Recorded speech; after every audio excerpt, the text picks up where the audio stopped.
Welcome to Spain and നമ്മൾ ഇന്ന് പോകുന്നത് മാദ്രിഡിലേക്കാണ്. മാദ്രിഡിലെ ഏറ്റവും ഫേമസ് ആയിട്ടുള്ള one of the most beautiful സിറ്റിയാണ് ഗ്രാൻവിയ എന്ന് പറയുന്നത്. ഒരുപാട് പടുകൂറ്റൻ കെട്ടിടങ്ങളൊക്കെ ആയിട്ടുള്ള ഗ്രാൻവിയ ഇവിടുത്തെ സ്ഥിരം കാഴ്ചയാണ്. കുറെ ആഫ്രിക്കൻസ് ഒരു വലിയ ഭാണ്ഡമായിട്ട് ഓടും പോലീസിന്റെ ജീപ്പ് കാണുമ്പോഴേക്കും. ഇതേ കണ്ടില്ലേ, ഈ ഭാണ്ഡത്തിൽ നിറച്ചും ബ്രാൻഡഡ് ഐറ്റംസിന്റെ ഡ്യൂപ്ലിക്കേറ്റ്സ് ആണ് ഉള്ളത്. ഫോർ എക്സാമ്പിൾ ഗുച്ചി, ഷെനൽ, ദിയോർ, പ്രാദ എന്നുള്ള ബ്രാൻഡഡ് ആയിട്ടുള്ള കുറെ ഐറ്റംസ് ആണ് ഇതിനകത്തുള്ളത്. ഇതേപോലെയുള്ള ബ്രാൻഡഡ് ഐറ്റംസിന്റെ ഡ്യൂപ്ലിക്കേറ്റ്സ് ഇവിടെ വിൽക്കാൻ പാടില്ല എന്നുള്ളത് സ്പെയിനിലെ നിയമമാണ്. പക്ഷെ ഇവർ എപ്പോഴും നിയമം തെറ്റിക്കും. പോലീസ് റൗണ്ട്സിന് പോകുന്ന സമയത്ത് ഇവരെ കണ്ടു കഴിഞ്ഞാലുണ്ടല്ലോ ഓടിച്ചിട്ട് പിടിക്കും. ആ സാധനങ്ങൾ മൊത്തം കത്തിച്ചു കളയുകയും ചെയ്യും. അപ്പോൾ അത് ഒഴിവാക്കാനായിട്ടാണ് ഇവർ ഈ ഓടുന്നത്. പോലീസ് പോയി കഴിയുമ്പോൾ ഇവരുടെ സാധനങ്ങളെല്ലാം നിരത്തും. കൂടുതലും ജേഴ്സികളും ബാഗുകളും എന്ന് വേണ്ടിയിട്ടുള്ള എല്ലാ സംഭവങ്ങളും അവർ ഏറ്റവും കുറഞ്ഞ വിലയ്ക്ക് വിൽക്കുന്നുണ്ട്. കണ്ടില്ലേ, പോലീസിനെ കാണുമ്പോൾ ഇവർ പരക്കം വായുന്നത്. ബ്രാൻഡഡ് ഐറ്റംസിന്റെ ഡ്യൂപ്ലിക്കേറ്റ്സ് അടിക്കുന്ന ഒരു മാഫിയ തന്നെയാണ് ഇവർ. ഗ്രാൻവിയ എന്ന് പറയുന്നത് അത്യാവശ്യം വലിയൊരു സിറ്റിയാണ്.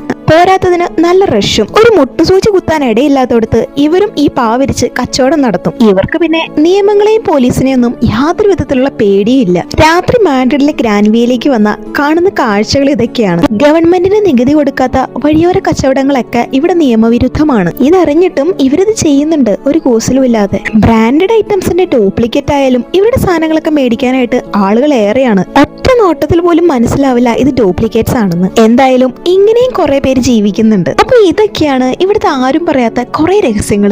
മാഡ്രിഡിൽ നിന്ന് തിരിക്കാൻ സമയമായി. എന്തായാലും അടുത്ത വ്ളോഗിൽ കാണുന്നവരേക്കും till then take care, by.